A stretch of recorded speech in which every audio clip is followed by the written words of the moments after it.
Assalamualaikum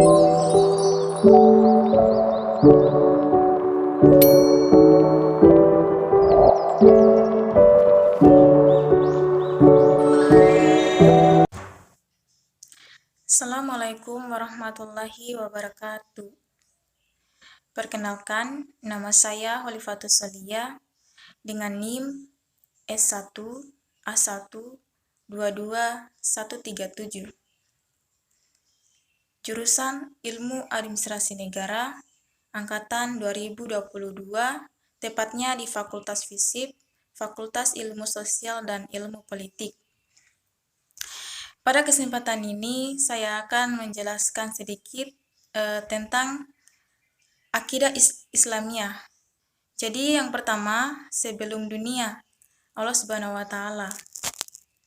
Sebelum Allah menciptakan alam semesta, manusia, kehidupan, atau sebelum dunia diciptakan, Allah terlebih dahulu ada yang menciptakan sesuatu dan tidak ada yang menciptakannya.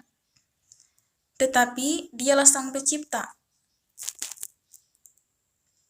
yang sesuai dengan akal dan logika, dialah Allah Subhanahu wa Ta'ala atau yang disebut dengan Sang Khalik.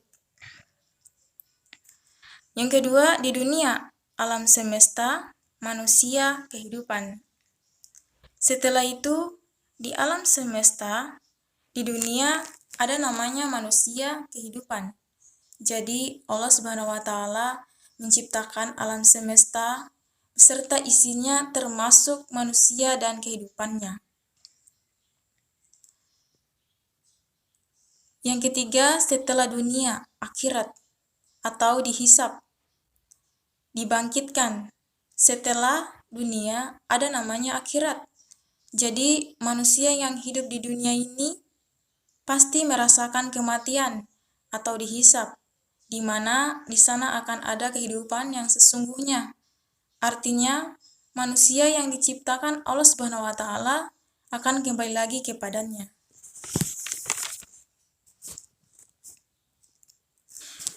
Jadi lanjut lagi dengan gambar kedua mengenai kehidupan manusia. Yang pertama, Al-Khalik. Al-Khalik atau Sang Pencipta, di mana ia telah ada sebelum dunia. Atau sebelum ada dunia, manusia diciptakan dari segumpalan tanah yang kemudian dibentuk dengan sebaik-baiknya. Tetapi ada juga yang menyebutkan manusia dari kera atau diciptakan dari kera. Ini menurut teori Charles Darwin. Tetapi yang sebenarnya manusia hanya mirip dengan kera, namun bukan berasal dari kera. Yang kedua, ibadah. Sekarang untuk apa? Jadi manusia hidup di dunia untuk beribadah kepada Allah Subhanahu wa Ta'ala, sebagaimana menjalankan perintahnya, misalnya salat 5 waktu, puasa di bulan Ramadan, menunaikan zakat, dan lain sebagainya. Yang ketiga, surga atau neraka, kelak akan kemana? Surga atau neraka, kelak manusia akan kembali kepada Allah Subhanahu wa Ta'ala di akhirat, yang artinya setiap yang bernyawa akan merasakan mati. Di sana akan ada kehidupan yang sesungguhnya. Surga atau neraka tergantung amal perbuatan manusia selama hidup di dunia. Surga bila ia beramal saleh kepada Allah Subhanahu wa Ta'ala, berbuat baik, mengerjakan perintah Allah Subhanahu wa Ta'ala. Neraka bila ia selama hidup di dunia melakukan kemaksiatan, melakukan perzinahan, melakukan hal-hal yang tidak baik, misalnya mabuk-mabukan. Ya, jadi lanjut lagi dengan gambar yang ketiga. Di sini ada namanya cakupan syariah Islam. Yang pertama, Yang pertama, yang mana hubungan manusia dengan dirinya sendiri.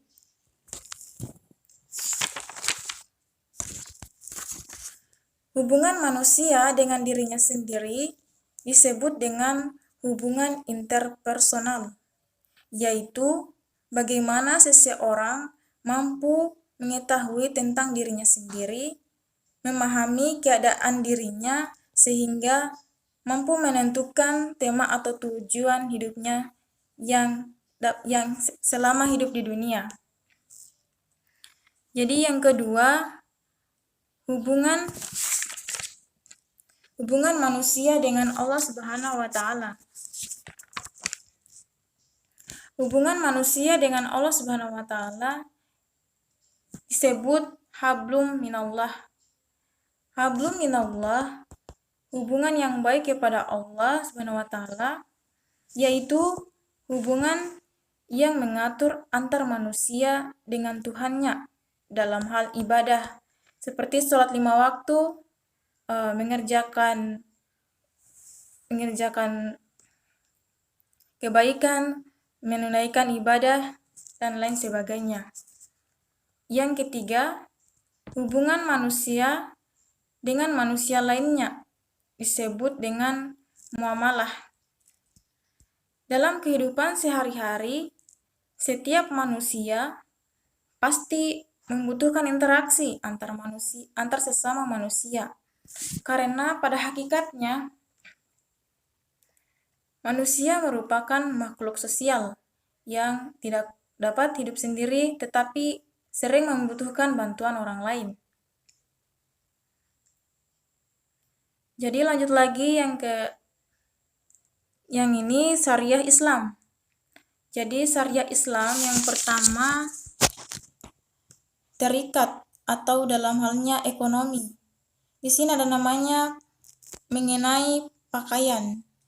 Jadi seseorang itu yang hidup di dunia dapat diatur dalam cara berpakaian. Misalnya seorang perempuan dapat menutup aurat sehingga tidak menimbulkan dosa. Dengan masalah ekonomi tidak dapat dipisahkan dari kehidupan manusia. Ia berkaitan dengan berbagai macam kebutuhan, seperti kebutuhan pangan, seperti makan, minum, pakaian, untuk memenuhi kebutuhan hidup. Sudah seharusnya manusia bekerja dengan mengolah segala yang telah disediakan di alam semesta ini. Dan dari kebutuhan tersebut, kebutuhan manusia dapat terpenuhi.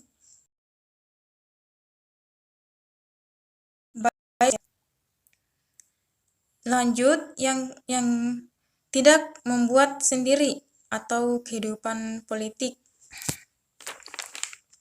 di mana bernilai ibadah atau hukum,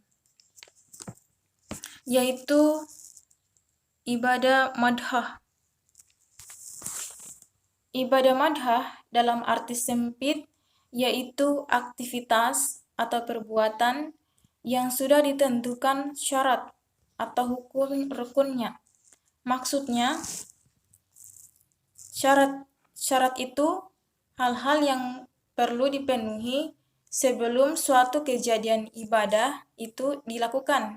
Sedangkan rukun itu hal-hal atau cara atau tahapan atau urutan yang harus diutamakan.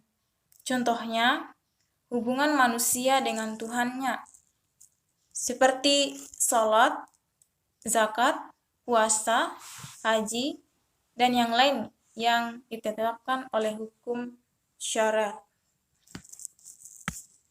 Mungkin itu saja dari saya yang dapat saya jelaskan tentang beberapa kutipan. Yang pertama, akidah Islamiyah. Yang kedua, cakupan syariah Islam. Yang ketiga, kehidupan manusia.